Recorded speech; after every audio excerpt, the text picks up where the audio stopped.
a nostalgia critic. I remember, so you don't have to. Why, doth it be December? I better change!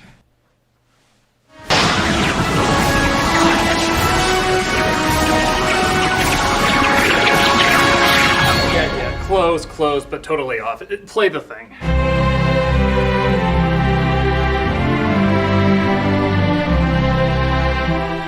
Talked about all the bad Home Alone movies, might as well talk about the only good one.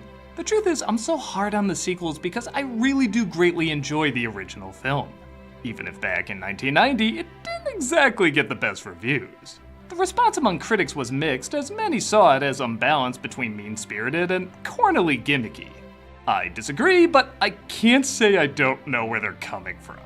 This film does a lot of things that should not work, as proven not only by the lame sequels, but also the countless knockoffs that tried similar kid-centered slapstick. It repeats a ton of jokes with few variations, has admittedly several forced cutesy moments, and does go back and forth between being aggressively harsh and aggressively kid-friendly.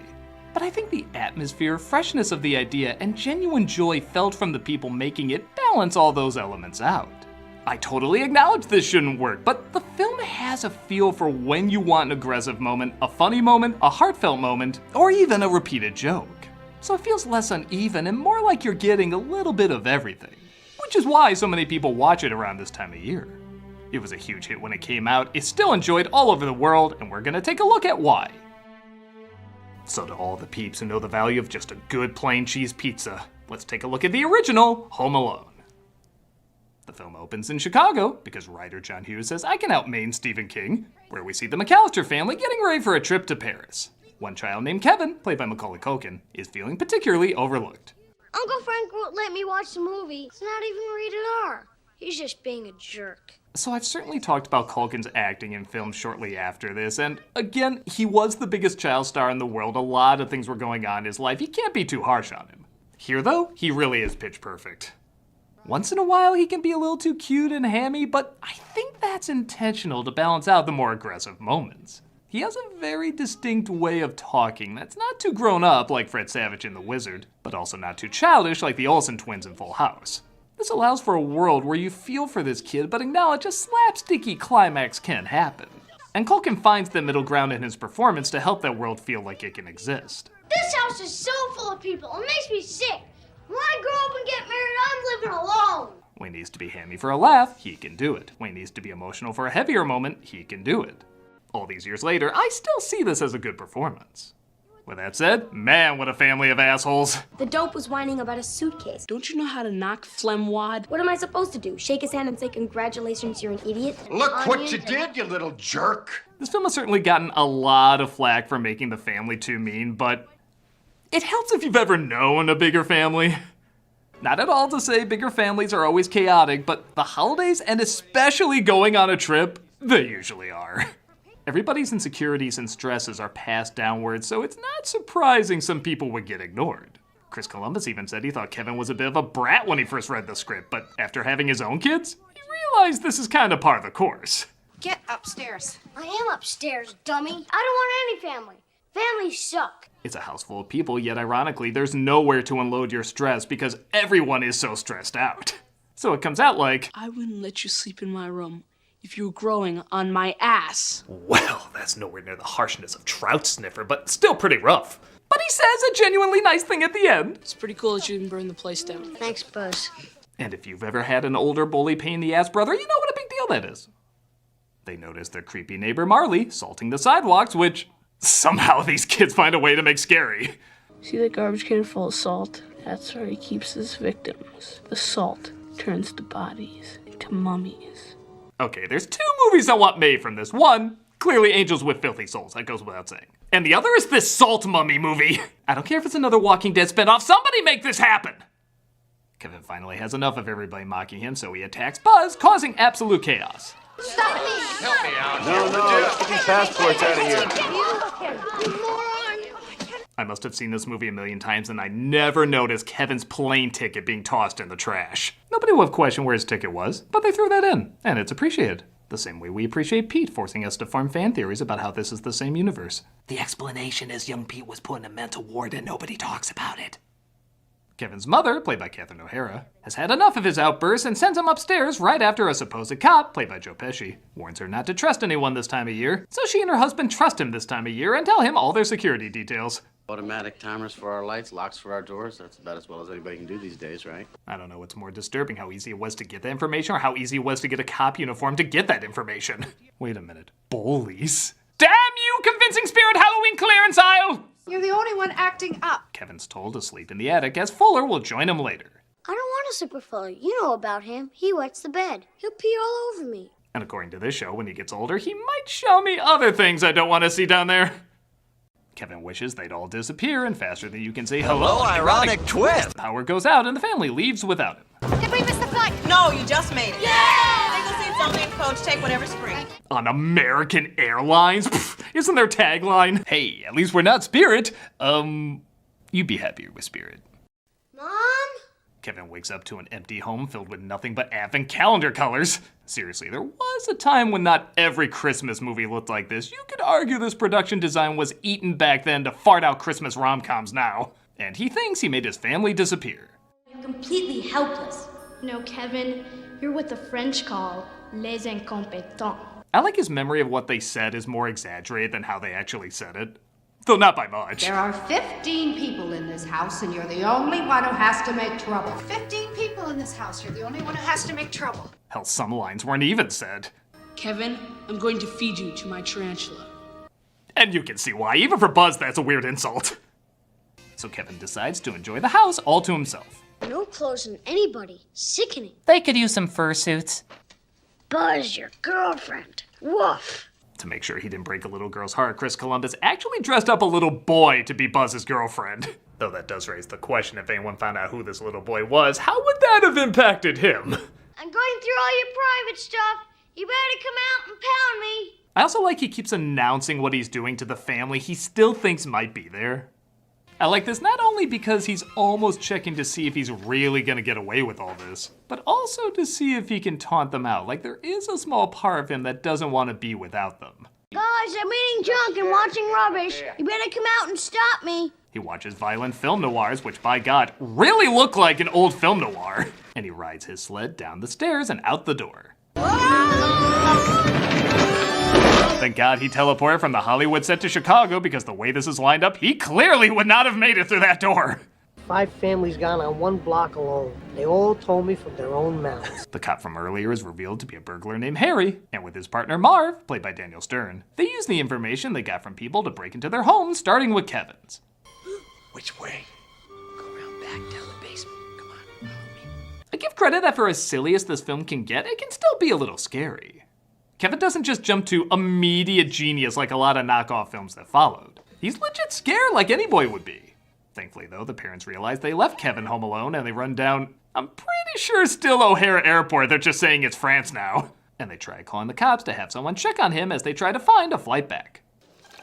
Has the child ingested any poison and or any other object that has become lodged in his throat? I don't know. I hope not. Fun fact, this one take of the donut falling on the phone was so funny they had to actually edit around it to make sure it matched the other scenes. That's why it randomly cuts back to that donut falling for seemingly no reason. Again, that must have taken more time than what was needed, but everyone I know gets a big laugh out of that detail. We'll send a policeman over to your house to check on your son. Kevin is still so scared of the burglars, he doesn't answer the cop at the door. There's no one home. I'm the counter kids again. Sounds like Chicago PD. As Kevin's mother decides to hop from plane to plane, trying to get back as quickly as possible. I'm not leaving here unless it's on an airplane. If you want to stay at the airport, maybe we can get you on standby. Yes. I'll wait. Seems like this do show the family does legit care. And Catherine O'Hara, just like Culkin, finds that perfect balance between being funny and genuinely heartfelt. Somebody pick up. I love how almost psychotically obsessed she becomes with getting back to her son. If I have to sell my soul to the devil himself, I am going to get home to my son. So much so, she completely overlooks Elvis is behind her. No, that's a theory, man, before whatever the hell we think now. All conspiracy theories used to have Elvis in them. I wash my hair with the Don't Formula shampoo and use cream rinse for that Just Wash Shine. We partake in the phase Culkin has sworn he'll never do again. I don't blame him. And he goes to the store where he runs into Marley. Calm down, I ate who I killed. Shoplifter! Kevin runs away with a toothbrush, beginning probably the most intense chase over dental equipment ever. Again, Chicago PD. But he gets away, running into Marv and Harry, robbing another house. Or rather, they almost run into him with this reverse shot. When you play that backwards, realizing how well they timed it, that is pretty impressive. Merry Christmas. When Kevin puts together Harry was the cop from the night before, Harry sees his reaction and starts following him. Why is he going faster? See, I knew he looked at me weird. Why would he run? Well, gee, if two guys in a van slowly drove behind me like this, I'd make sure my running legs still work. He gives them the slip, though, when they think he went into the church, which they don't want to go into due to smoting. Maybe we're in the church. I'm not going in there. Me neither. I'm Jewish. I'm Confucianist. Really? I like Kevin disguises himself in the nativity, almost like even he thought they would follow him into the church. And later that night, he prepares for their return. How far-fetched. Clearly a bozo pool puppet made in seconds is far more believable. Kevin orders a pizza, and yes, the statue constantly getting knocked over never bills to anything, but I just love nobody ever tells them it got knocked over. And Kevin uses the movie he watched to make it sound like an adult ordered it. How much do I owe you? That'll be $11.80, sir. Keep the change, you filthy animal. Some people make a very good living using clips that way. Isn't that right? You shall not pass! I've done other ones that are funny. Before I pump your guts full of lead. Ha! Take this stage shooting guy just doing his job. Keep the change for your lifetime of therapy bills. I'm dreaming. We once again do the same aftershave joke. They just really wanted a poster, I guess. And we partake in my personal favorite dialogue of the movie when he goes shopping for groceries. My mom's in the car. Where's your father? He's at work. Your brothers and your sisters. I'm an only child. Where do you live? I can't tell you that. Why not? Because you're a stranger. Marv and Harry are still obsessed with why the house seems filled with people, so one of them sneaks around to have, you guessed it, the exact same joke happen again. 10. Okay, to all the critics who don't like this movie, to some degree you're right, this technically shouldn't be funny. But I think Stern's hilarious reactions and even funnier conversation afterwards just breathes new life into this joke. I thought I recognized one of their voices. I know I heard that name Snakes before. I don't know no snakes. He sounded like a snake. I just love we never figure out who Real World Snakes is or how Marv knows him. Clearly that'll be the plot for Home Alone 7. What? Excuse me. After Kevin's mother gets stranded at one of the many airports she's been to, a polka player, played by John Candy, offers her a ride. I had a few hits a few years ago. That's why I, just polka, polka, polka, polka, polka. He shot all his scenes in a full 24 hours with no sleep, never complained about it, and it probably goes without saying, but just about all of his and O'Hara's lines were made up on the spot. Which I guess makes sense. This is kind of an SCTV reunion. Damavuji polka, kiss me polka, polka twist. Well, these are songs. Yeah. To this day, I still think the story about leaving the kid at the funeral parlor is the single funniest thing John Candy has ever improvised. He was there alone all day with a corpse. Now, he was okay, after 6-7 weeks. And I came around, started talking again. Now that's an Uncle Buck movie I want to see! Marv and Harry eventually put together that Kevin is home alone, and he overhears they're gonna come back later that night.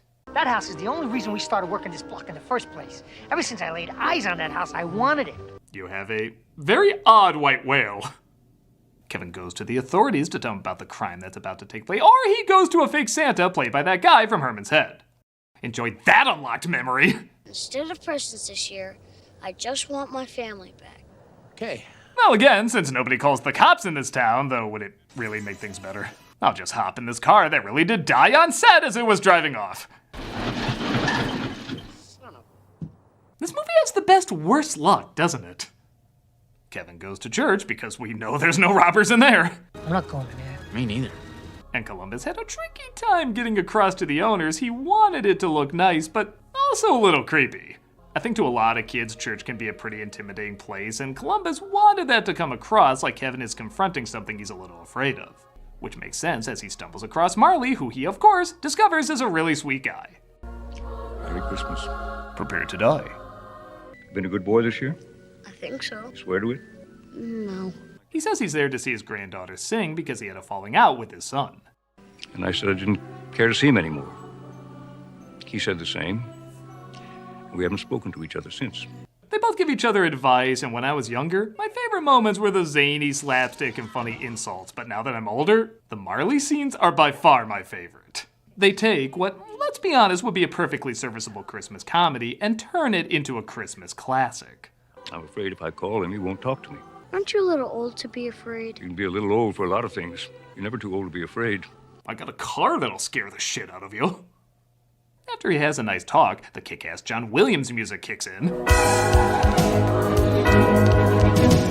How is it this composer is so good he can make even setting up Micro Machines sound epic? And did I say the grocery store scene was the funniest moment? Oh, I actually said it was the John Candy story. Screw it. Harry getting shot in the balls is the funniest thing ever filmed. Open the door! Not only is his reaction great, not only is his Yosemite Samming swear words fantastic. What? What?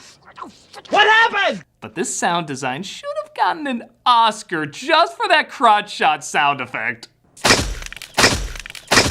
That is a wet crackle crunch, and it is what every crotch shot needs to be spectacular. Again, it probably goes without saying, but these stunts are both very funny and very impressive. I still don't know if the timing of this was dumb luck or if they legit planned it. Every trap really looks like it hurts, but it never goes too far in taking us out of the comedy. Except one, and you all know what it is. Not since that commercial with the little toenail goblin have people cringed grabbing their feet so hard. His scream, though, is almost like permission from the movie saying, yeah, as he releases that yell, you can release your laughter. Heads up! I can't possibly go over every trap, there's just so damn many, but my favorite after the crotch shot is the scene with the spider. Which, by the way, Stern had to do in silence so he wouldn't scare the spider, and I'm not gonna lie, that might have worked a little better. But this lovingly betrayed look Harry gives to Marv is some of Pesci's best acting. Marv, what are you doing? Marv.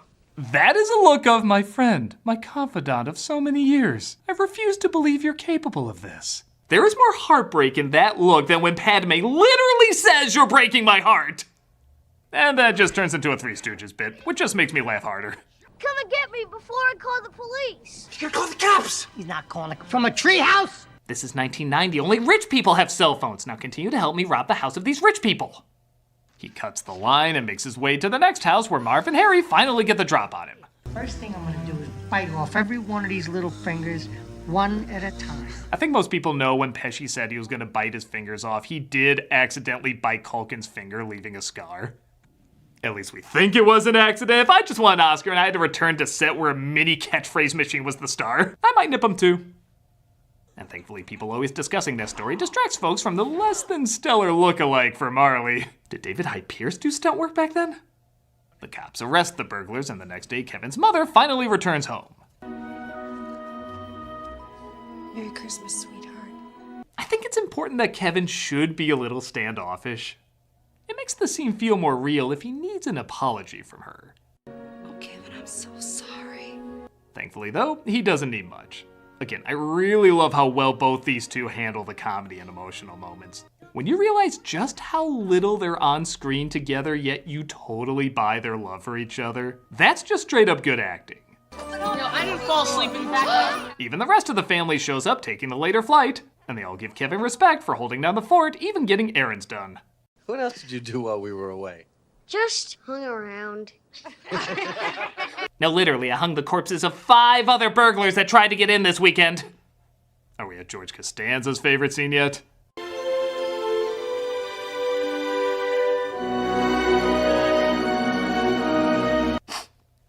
What's my favorite scene too? Not only is the music amazing, the build-up perfectly timed, the camera work wonderfully composed, but Culkin gives my favorite acting of his from anything. That is the most genuine, joyful, loving look that is 100% believable. It requires no dialogue, just an honest, heartfelt reaction. It's about as perfect a Christmas moment as you can get. Which just makes the follow-up line even funnier.